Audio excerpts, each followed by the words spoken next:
Alô, gente amiga, começando mais um programinha Sérgio Cruz aqui pela viamorena.com, nessa manhã fria, primeira manhã fria do mês de... que isso já, segunda ou terceira, mas a primeira segunda-feira fria do mês de junho. Gostaria de, no começo deste programa, mostrar aqui o jornal, um novo jornal diário que está saindo do Campo Grande aqui, mostra aqui nessa câmera, fica melhor. O Campo Grande, o Impacto MS, jornal aqui do meu amigo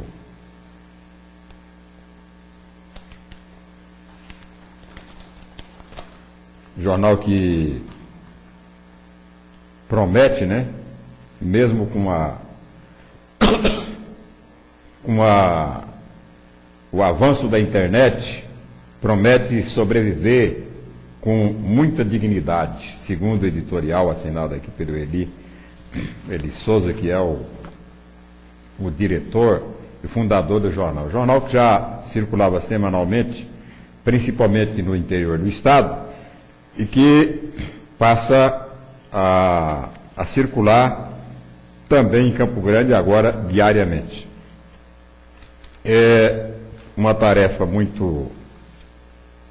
particularmente muito difícil, né? Porque mexer com jornal diário não é mole, não é fácil, mas com a competência, né, a inteligência e o talento que tem o Eli Souza, a gente espera que a gente tem toda a expectativa de que o jornal dê certo. Com destaque aqui para a página do Fernando Soares, que é um dos mais renomados colunistas sociais de Mato Grosso do Sul, escreveu muito tempo na Folha do Povo, escreve no Mídia Max, né, tem a coluna mais bem acessada do Mídia Max, e que colabora aqui com o jornal O Impacto, do Eli Souza, com a sua coluna Fernando Soares.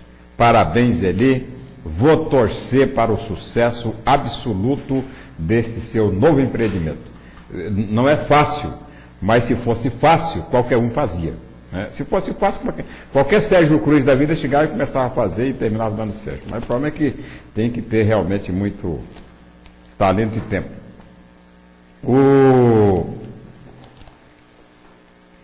Hoje eu vou falar mais que o Homem da Cobra. Hoje não tem entrevista, então hoje eu vou preparar a garganta aí.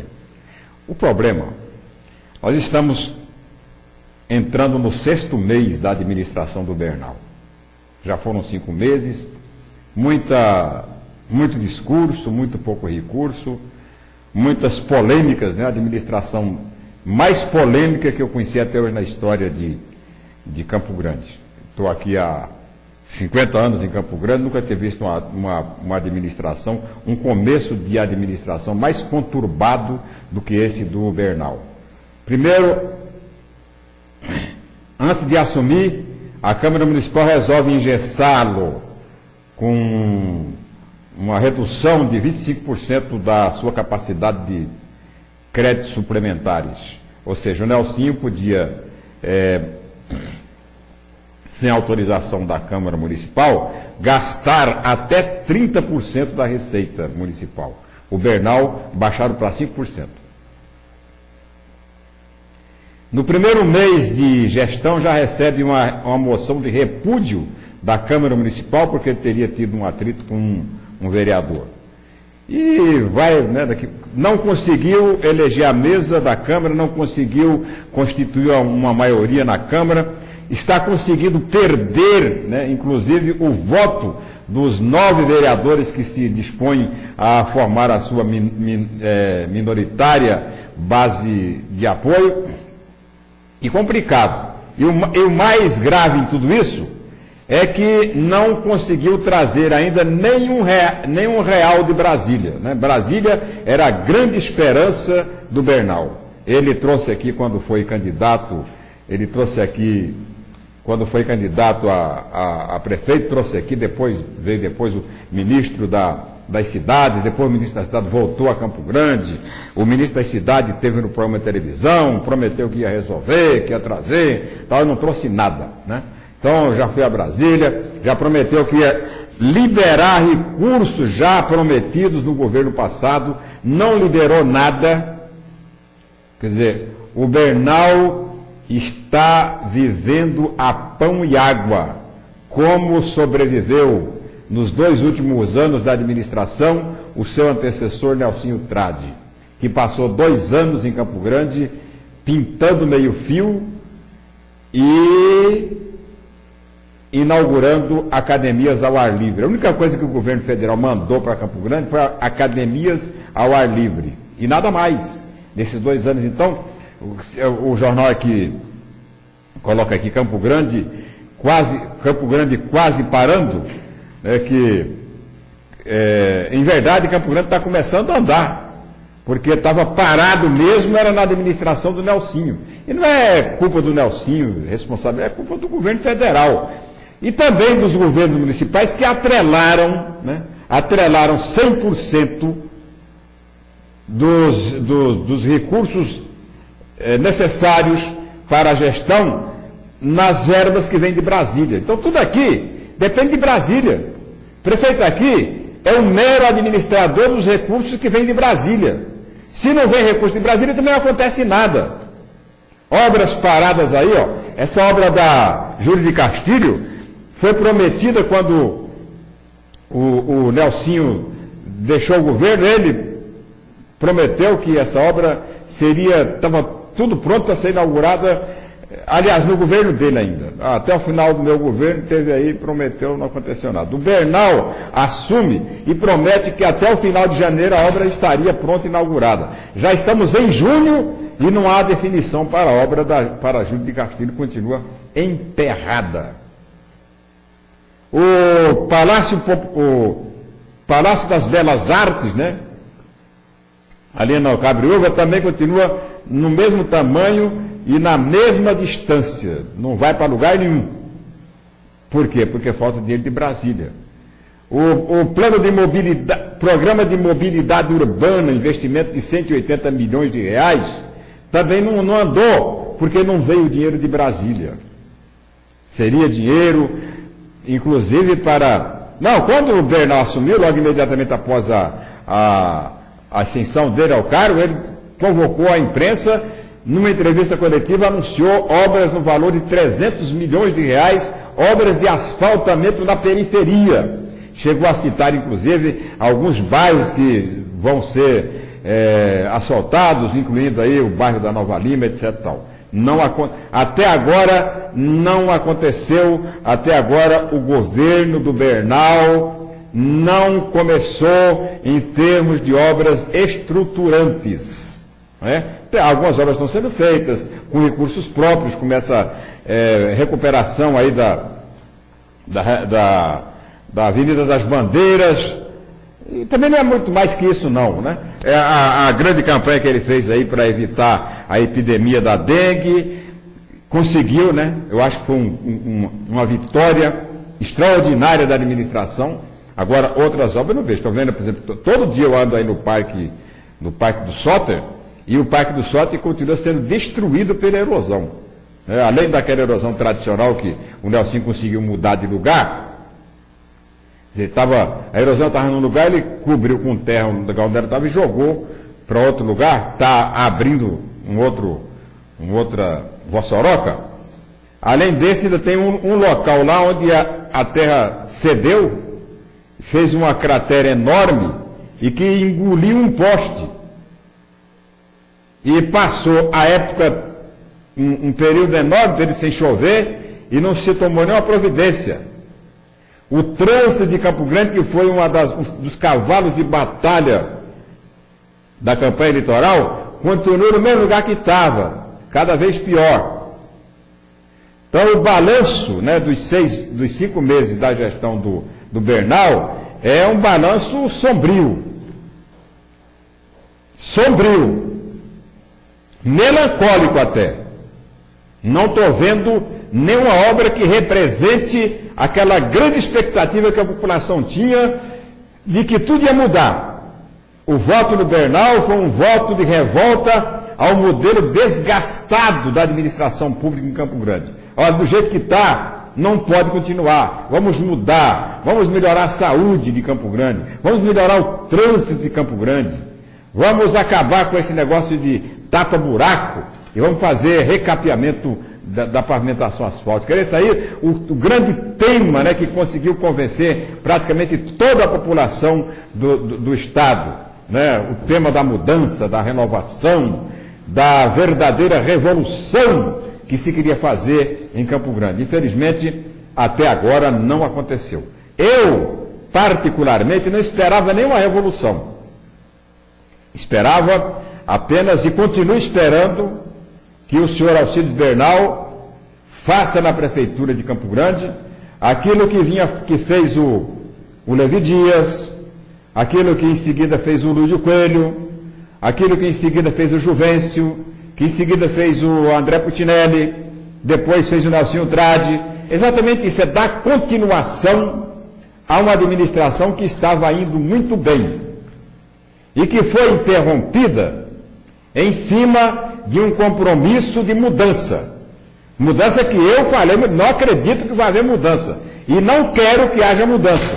O que eu quero é que haja continuação de uma obra que vem sendo feita. Campo Grande sempre foi uma cidade muito bem administrada. Compete ao Alcides Bernal, né, descer desse seu cavalo de batalha e tomar o rumo certo, o rumo que vinha. Rumo que ele mesmo, Bernal, reconheceu no dia da posse dele, quando ele fez um discurso, pediu uma salva de palmas para seus antecessores e reconheceu que cada um havia contribuído muito para que Campo Grande chegasse onde chegou, o estágio onde chegou. Então eu não vejo por que continuar essa campanha, né? Essa justificativa de que não é possível fazer mais porque o município estava quebrado. Claro, o município tinha as suas dificuldades financeiras, vai continuar tendo, até porque esse dinheiro de Brasília é uma grande ilha da fantasia, né? O dinheiro que vem de Brasília, o município tem que pagar metade. Pagar metade, meu. Você não sabia? Ah, porque o governo, todas as obras de Campo Grande, porque a Dilma, porque o Lula era o prefeito de Campo Grande. A Dilma era a prefeita de Campo Grande, a governadora de Mato Grosso do Sul. Do dinheiro que vem para Campo Grande, o dinheiro que vem para a prefeitura de Campo Grande, dinheiro do PAC, representam apenas 46%. Né? Se o governo falou que mandou 1 milhão, ele mandou apenas 460 mil. Porque a outra parte é a prefeitura que tem que se lascar. Ela que tem que correr atrás. Tem que dar 10% de contrapartida e correr atrás dos outros 44, 45, 46%, através de empréstimos. Empréstimos que são concedidos pelo BNDES, pelos bancos internacionais. Aqui nós temos empréstimo do BNDES, temos empréstimo do BID. Dinheiro que está indo para a conta do município. Né? O município, amanhã, a hora que começar a pagar isso aí, você vai ver o buraco que vai ser. Então, não há muito o que comemorar neste primeiro ano, nesses primeiros 5 meses da gestão do Bernal. Não há o que comemorar. O que há é realimentação das expectativas de todos nós, de que o Bernal realmente justifique a sua vitória esmagadora de 2012 e dê a Campo Grande nenhum milagre. A gente não espera milagre da administração. Administração não é coisa de religião fazer milagre. Quem faz milagre é Deus. O que a gente espera é que o prefeito Alcides Bernal continue a gestão, né? Como vinha mesmo. Melhore a gestão, mas não invente de fazer nada diferente, porque não consegue fazer diferente. Ainda mais não vindo dinheiro de Brasília, né? Aí que é. Vamos às agendas. A agenda do governador André Putinelli, nossa, ele vai para 50 lugares hoje, pô. Segunda, governo entrega obras de pavimentação do anel viário de Costa Rica. Inauguração do asfaltamento da rodovia MS 135, contorno viário de Costa Rica, MS 316, entroncamento BR 359, Cantina Gaúcho Pobre, MS 316, Costa Rica, entroncamento da MS 316. Cerimônia marcada para as 8h30 da manhã na avenida, no anel rodoviário, entroncamento da MS 316. Legal. É muita coisa aqui, né? Não tem uma agenda do Bernal. Bernal não está mais liberando a agenda dele, não sabe onde é que ele vai. De repente ele passa, depois que ele cumpre a agenda, aí ele coloca no Facebook dele, mas antes ele não está, não sei qual é a técnica, né, que ele está usando aí, mas quem assistiu o jogo de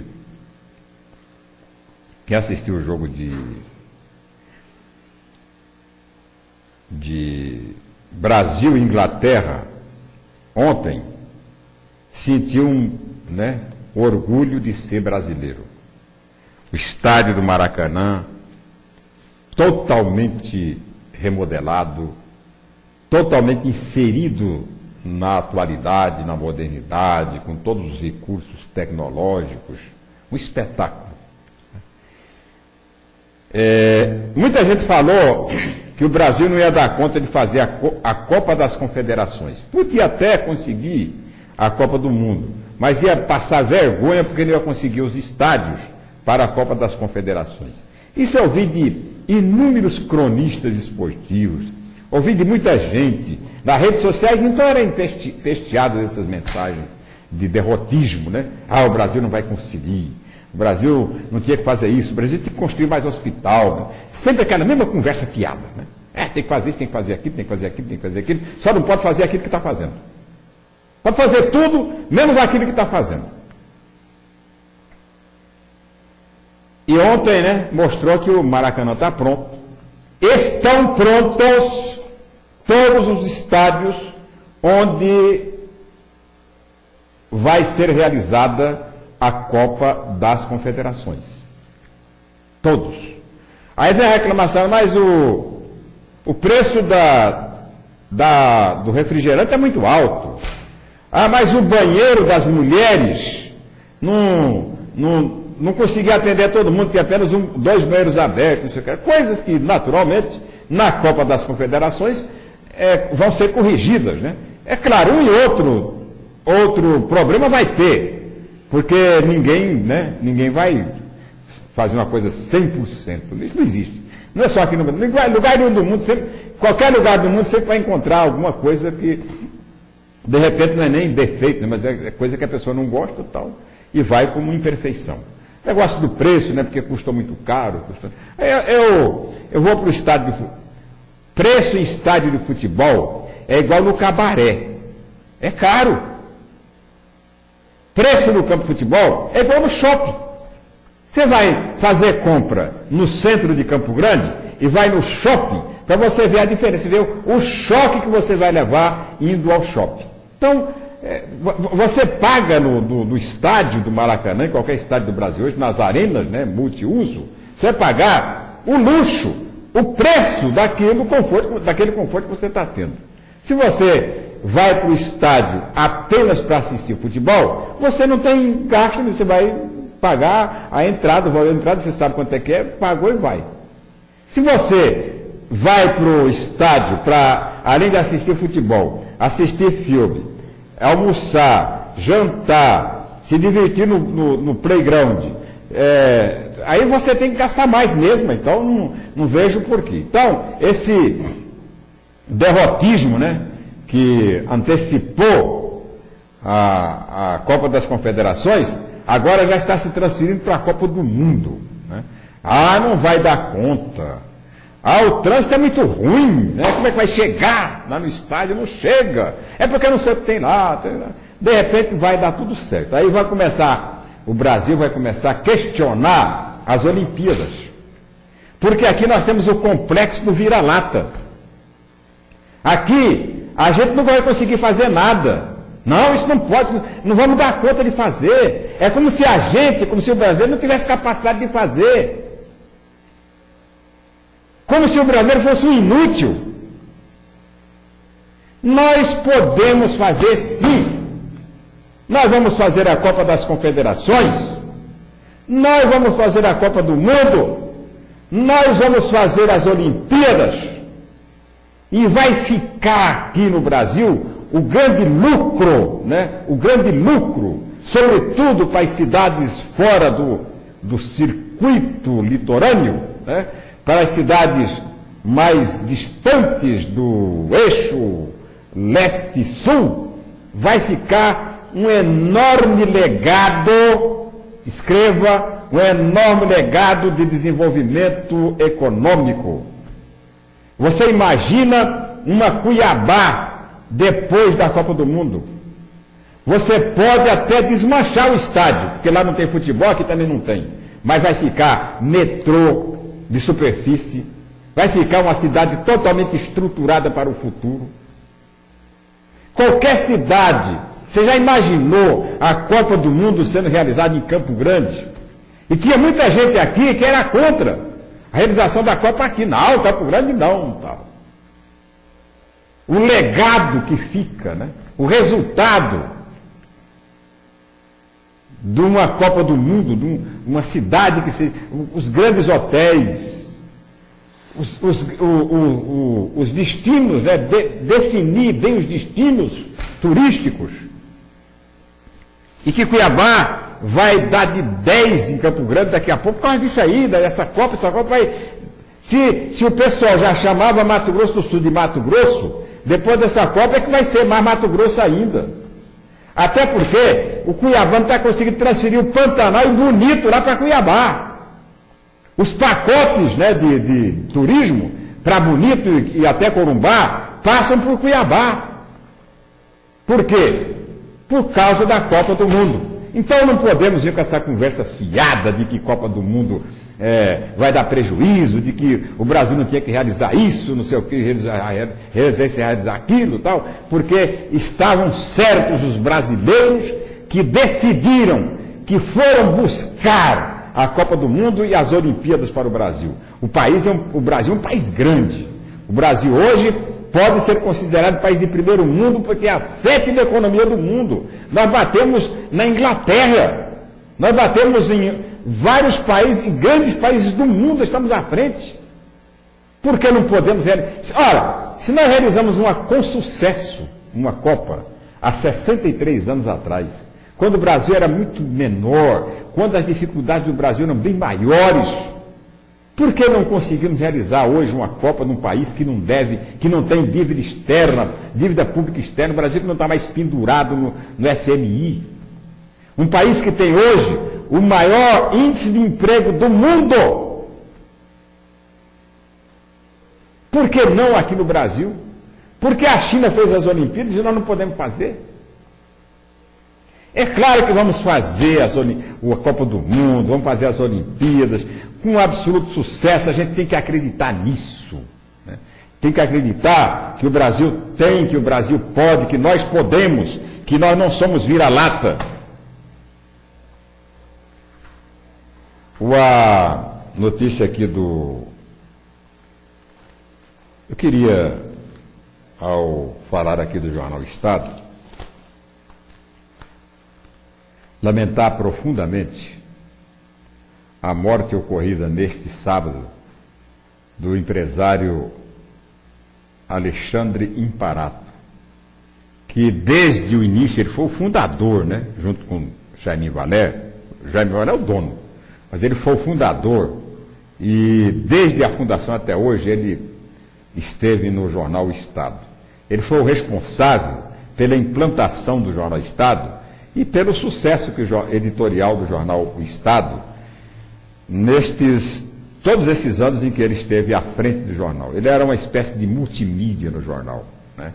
E um homem de bem, extraordinário bom caráter, e que tinha ainda muito a dar, né? Muitos projetos a desenvolver.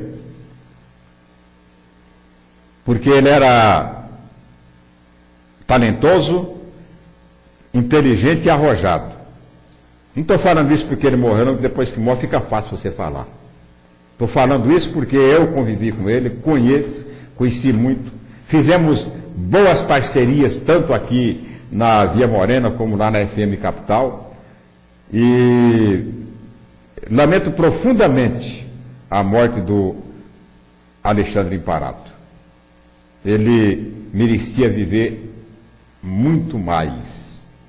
A imprensa escrita de Mato Grosso do Sul merecia a presença dele por muito mais tempo, porque ele tinha uma cabeça muito boa e ele tinha projetos extraordinários para desenvolver o jornal. É uma perda muito lamentável. Eu aqui quero passar, né, todo o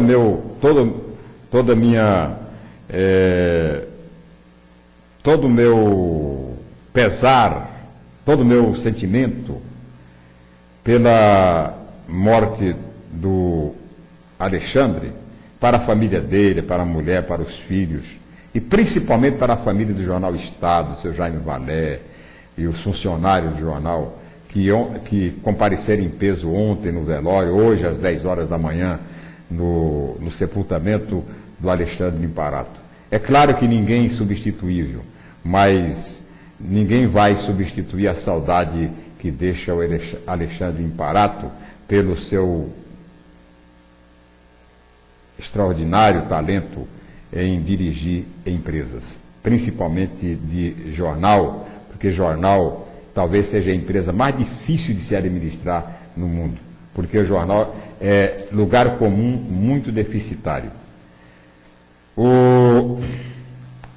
A manchete do jornal de hoje aqui fala do reajuste salarial. Bernal ignora reajuste salarial, acusa Cizem. O problema do Bernal e do salário, ele tinha mandado um projeto, vetou, o projeto caiu, ele tem que cumprir, porque ou ele cumpre ou ele, né, ele recorre, entra na justiça da inconstitucionalidade também. Enquanto não vier inconstitucionalidade, tem que pagar. E ele já prometeu que vai pagar. O problema dele não ter pago é porque, naturalmente, a folha de pagamento do mês já estava pronta, né?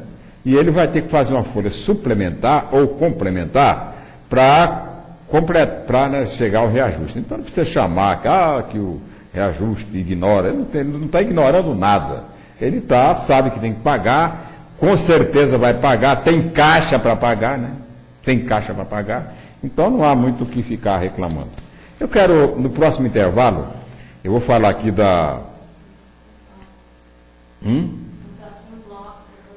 no próximo bloco, no próximo intervalo é tempo.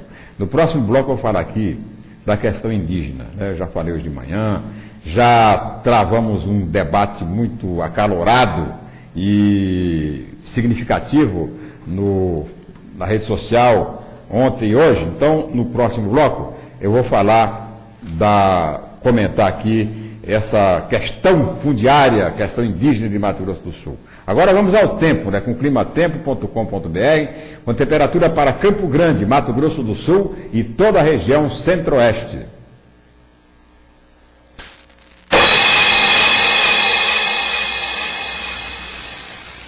Uma frente fria que está ao largo da região sudeste também favorece a formação de muitas nuvens sobre o centro-oeste do país. Em Goiás, Distrito Federal, Mato Grosso e no norte de Mato Grosso do Sul, ocorrem poucas aberturas de sol e chove a qualquer hora do dia com alta forte intensidade. Nas outras áreas do estado de Mato Grosso do Sul, também tem muita nebulosidade, mas não tem previsão de chuva. A máxima hoje é de 29 graus em Cuiabá, 24 em Campo Grande e Brasília e 25 graus em Goiânia.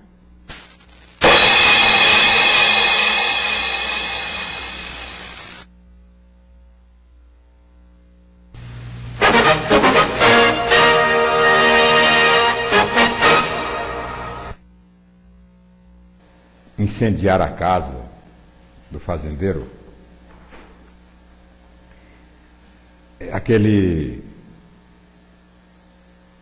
aquela resistência à ação de despejo, à medida policial, a própria invasão, eu acho totalmente desnecessária e evitável, né?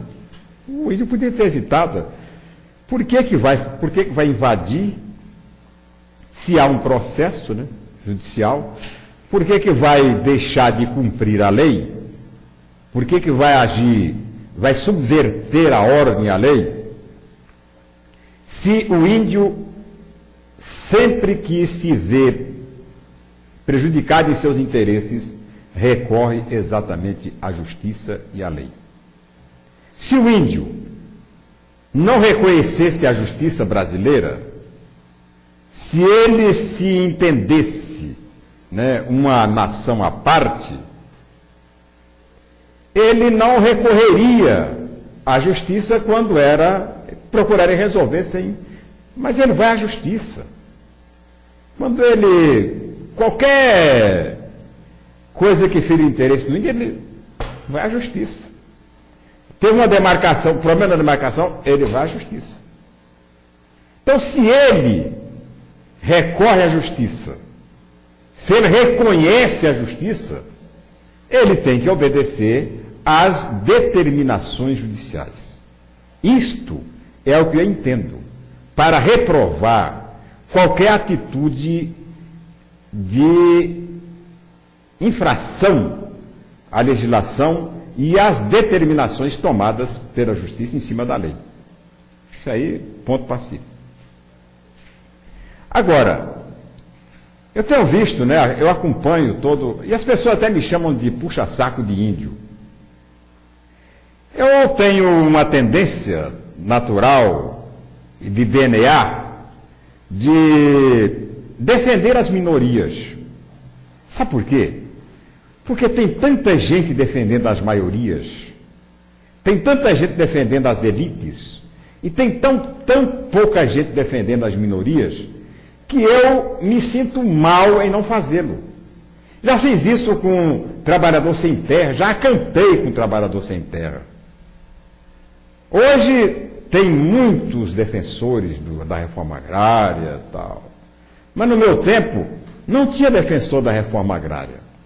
No meu tempo,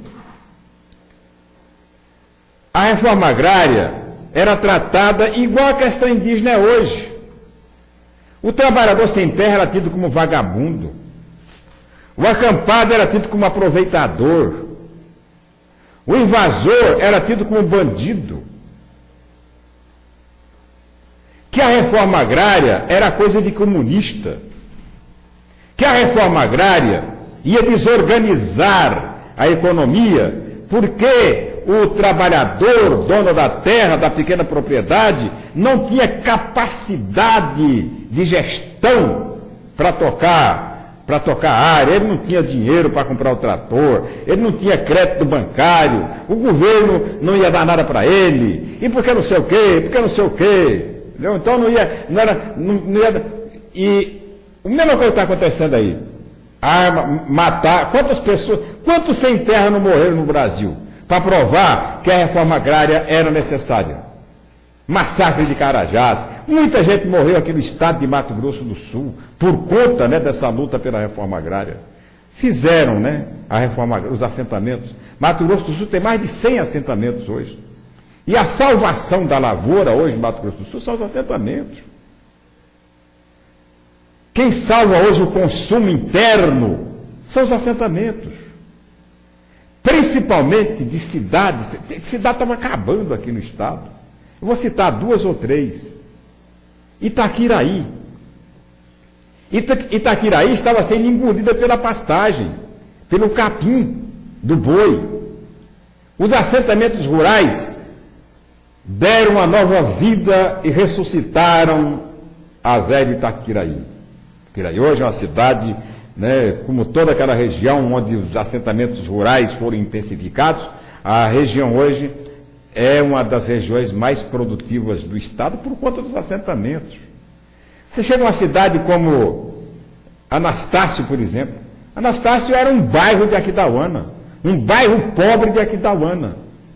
Os grandes assentamentos, grandes e pequenos assentamentos feitos no município de Anastácio, deram uma nova vida, libertaram Anastácio e Aquidauana estava jogada às moscas. Hoje Aquidauana tem até filiais das Casas Bahia. Por quê? Por causa dos assentamentos. O movimento que é feito ali, principalmente aos sábados, né? o trocadinho, o cara vai lá e compra terminou estabilizando e fazendo crescer. Então, e além do mais, ocupando espaços geográficos no território de Mato Grosso do Sul, um estado do tamanho que é, que não chega não passa de 3 milhões de habitantes. Então, provou-se, né, que o assentamento rural, primeiro, não ia ferir o direito à propriedade, que era, isso aí, vão tomar minha terra, a propriedade, não sei o que, a propriedade. Então, não tomou nada, mesma coisa, os donos continuaram sendo donos, quem foi desapropriado recebeu o dinheiro da desapropriação. Mesma coisa está acontecendo agora com relação ao índio. Mesma coisa. O filme é o mesmo.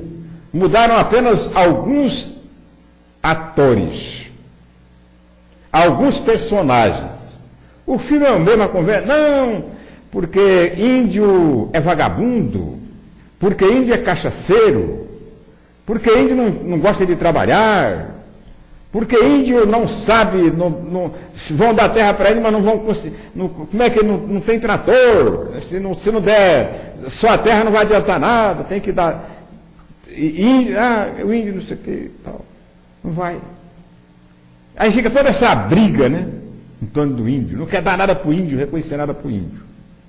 Vai acontecer, vai demorar, pode ser que demore mais, mas vai acontecer dos índios terem os direitos assegurados pelo artigo 231 da Constituição, e o Brasil vai continuar do mesmo tamanho, o Brasil vai crescer muito mais em cultura, o Brasil vai crescer muito mais em desenvolvimento intelectual, em desenvolvimento filosófico, o Brasil vai crescer muito mais em desenvolvimento econômico e social. Porque vai dar ao índio aquilo que é do índio. O índio não vai criar problema, o índio vai criar solução. A hora que forem reconhecidos os direitos que ele tem, o índio não está pedindo nada demais, gente. Não, porque mas o índio não está pedindo, ele não quer um centímetro a mais daquilo que está no artigo 231 da Constituição. Só aquilo. Então o índio respeita o artigo 5º, né, que é o direito à propriedade, e nós, brancos, respeitamos o artigo 231, que é o direito à terra ao índio. Acabou. Mas é muita terra, vamos negociar. Não tem toda essa terra para dar, vamos negociar com o índio. Vamos colocar aí, junto com a FUNAI, o INCRA, junto com o INCRA, o IBAMA, junto com o IBAMA, a Embrapa, para dimensionar exatamente o território indígena, quanto é que o índio precisa de terra para sobreviver, para subsistir, para crescer. Não adianta jogar a FUNAI só. O pessoal joga tudo às costas da FUNAI. A FUNAI faz isso, a FUNAI não dá conta. Então o governo, olha gente, a Constituição é de 1988. Nós estamos em 2013, são exatamente 25 anos da promulgação da Constituição. O artigo 67 dessa Constituição determinava que em 5 anos todas as reservas indígenas deveriam ser demarcadas. E não aconteceu nada disso. Nada disso. Por que não aconteceu? Aqui no Mato Grosso do Sul, se não me falha a memória, eu espero que a minha memória esteja falhando, apenas uma reserva indígena foi demarcada, ainda no governo do Fernando Henrique Cardoso, que foi a reserva do Panambizinho em Dourados. E arrumaram um jeito, devolver a terra ao índio, porque era de índio mesmo, tradicionalmente terra indígena, e arrumaram outra terra para os proprietários do Panambizinho, lá no Carapó. Por que resolve o problema do Panambizinho e não pode resolver o problema da Fazenda Buritis? É só querer resolver. Agora, não é o governo que não quer resolver. Se dependesse do governo, já teria resolvido.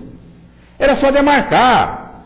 Agora, vai lá você não pode demarcar a terra indígena sem um antropólogo, né? Seja ele da FUNAI, seja ele da FUNASA, seja ele da PQP, seja de onde for, mas tem que ter antropólogo. Porque o antropólogo é que, através da pesquisa, vai saber se aquela terra era terra tradicionalmente ocupada por índios. Ele é que vai saber.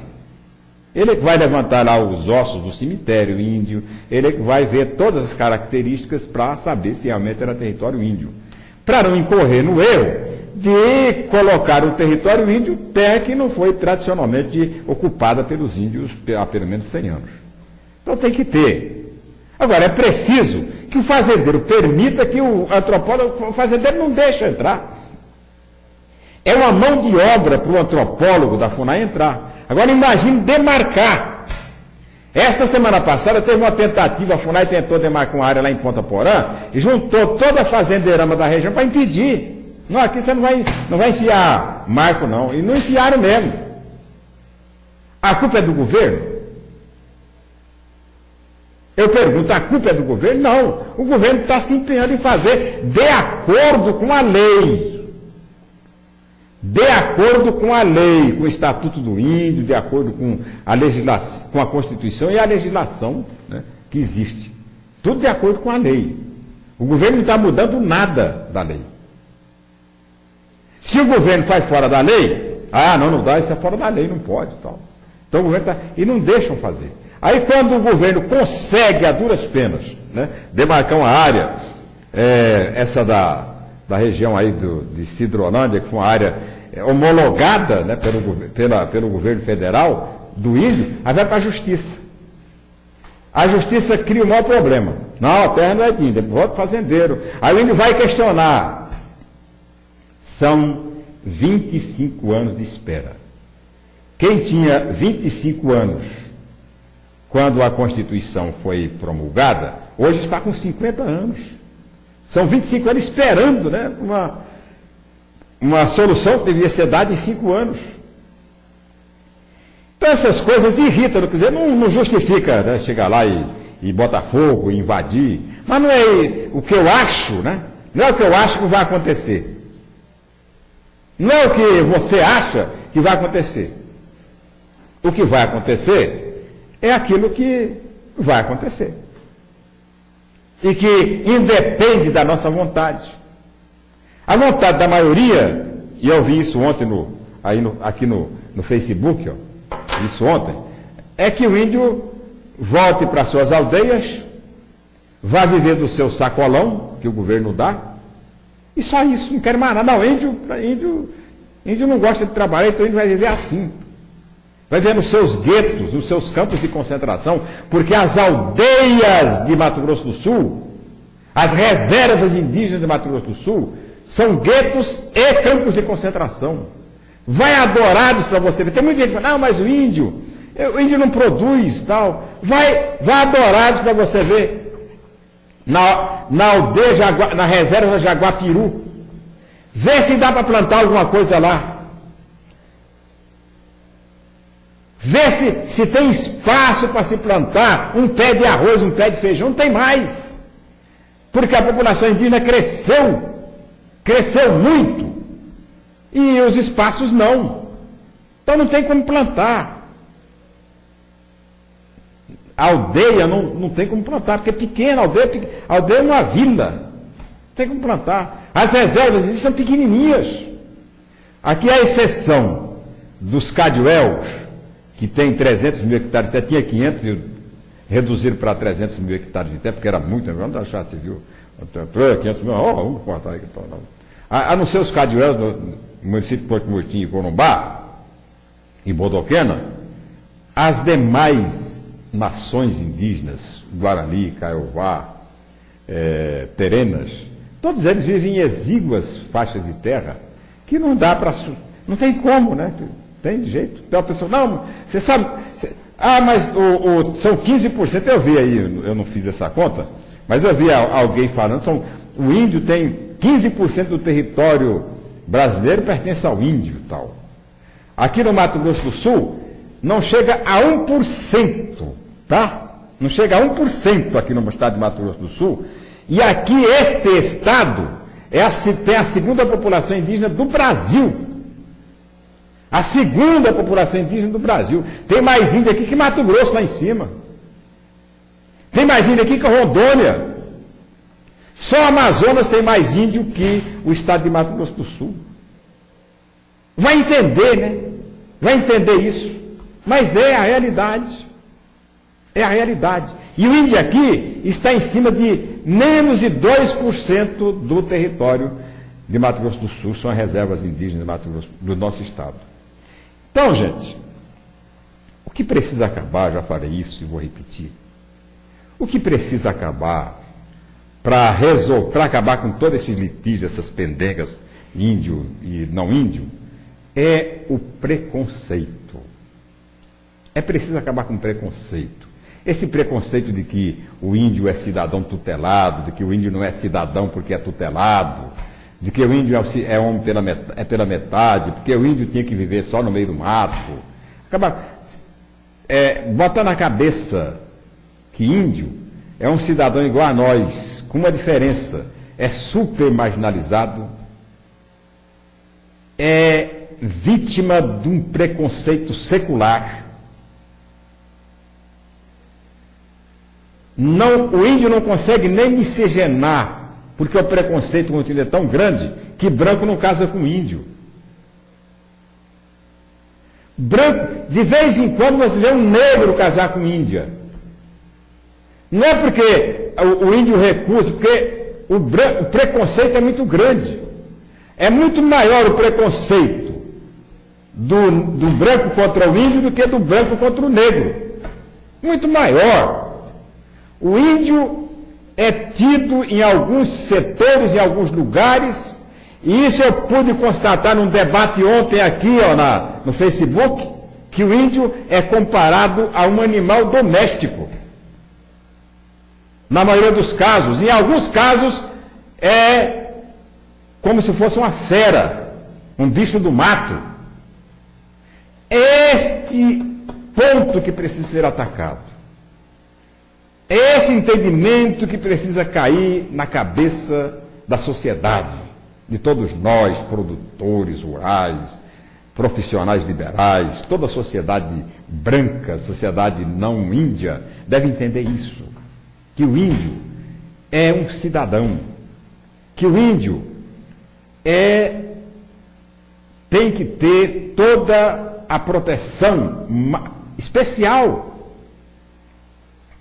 porque ele foi vítima durante 500 anos, né, desse preconceito, desse extermínio que quase acaba com todas as nações, com todas as etnias. O pessoal fala, mas o índio é o que está lá no meio do mato, índio que põe paletó e gravata, índio que estuda. Isso não é mais índio, isso já é um igual a nós. Está vendo uma mensagem agora nesse sentido. Ora, o índio está onde ele sempre esteve. Quem foi lá, quem desmatou a floresta, não foi o índio. Quem poluiu o rio, não foi o índio. Quem inoculou a doença, as pestes e epidemias, não foi o índio. Quem disseminou o preconceito, a discriminação e o ódio, não foi o índio. O índio é apenas a vítima, né, de tudo isso. Vítima da chamada civilização branca. Aí, em 1988, deputados e senadores da Assembleia Nacional Constituinte decidem contemplar o índio com algum direito, porque não é todo direito, com algum direito, que decide que o índio é um cidadão especial, pelo menos teoricamente.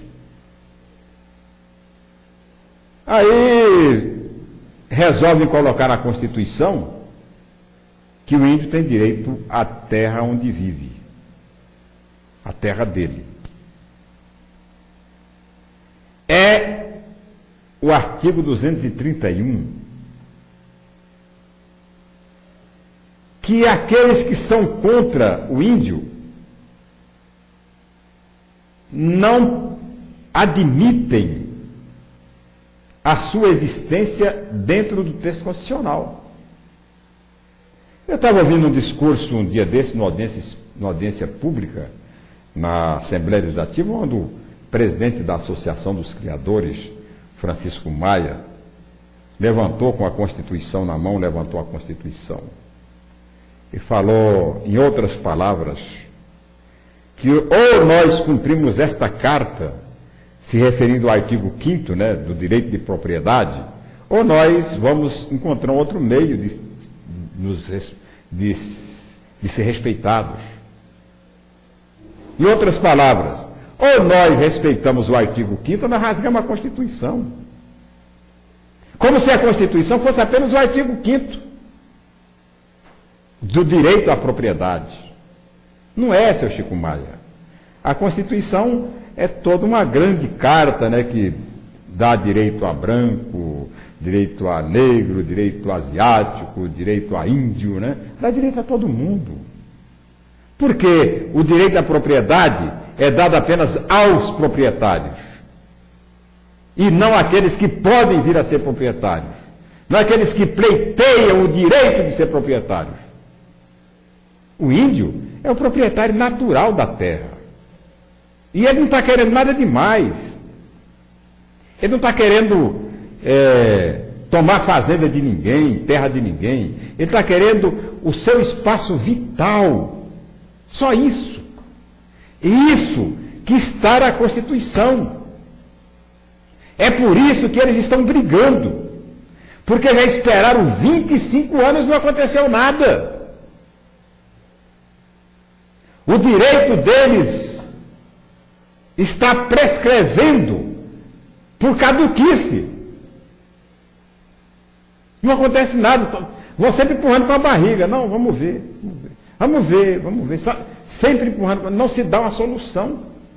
Ora, as reservas indígenas teriam que ser demarcadas, segundo a Constituição, até 1993.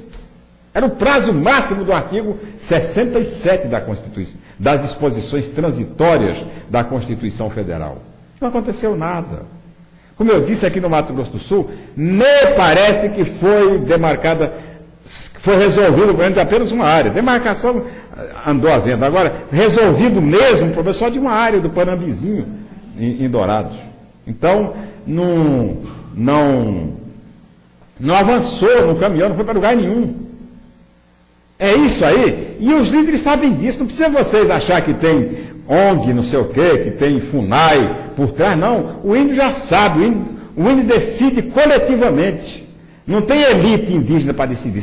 É o coletivo. São todos eles se juntam e tomam a decisão.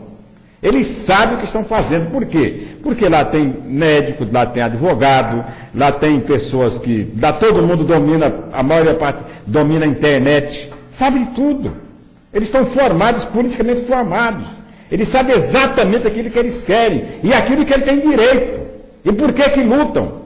Então não adianta subestimar a competência, a capacidade do índio em resolver seus problemas. O que tem que fazer é, fazendeiro tem que aceitar a desapropriação com indenização que o governo, a hora que o fazendeiro fala queremos, o governo atende.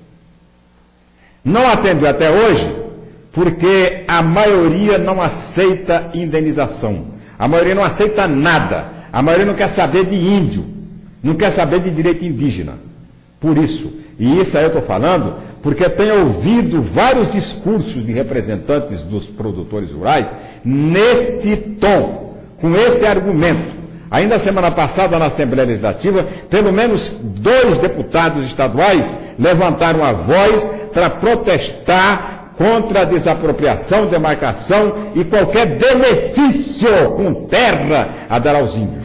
Um deles foi a deputada Mara Caseiro, que esguelou lá durante toda a audiência pública. O outro foi o deputado Pastor Lídio, que também é contra, porque ele acha que vai desorganizar a economia dos municípios. Então, enquanto não os fazendeiros, os proprietários não chegaram ao consenso de que podem aceitar a desapropriação, nós aceitamos a desapropriação. Enquanto não os proprietários rurais e o governo não sentar com os índios para negociar, não vai, esse conflito não vai parar. A preocupação é só essa. Eu sou plenamente favorável que o governo pague e o governo paga. A hora que eu faço, não aceito, o governo paga. Como fez em Carapó, como fez em Tocantins, o governo paga, porque o governo quer se ver livre disso. Esse é um compromisso que o governo assumiu, que a Constituição assumiu há 25 anos atrás. E os governos não resolveram até hoje porque a pressão do campo é muito grande contra qualquer solução que possa beneficiar, mesmo que parcialmente, as nações indígenas do Brasil, porque o preconceito é muito grande. Enquanto houver o preconceito, vai haver um impasse e vai haver o conflito.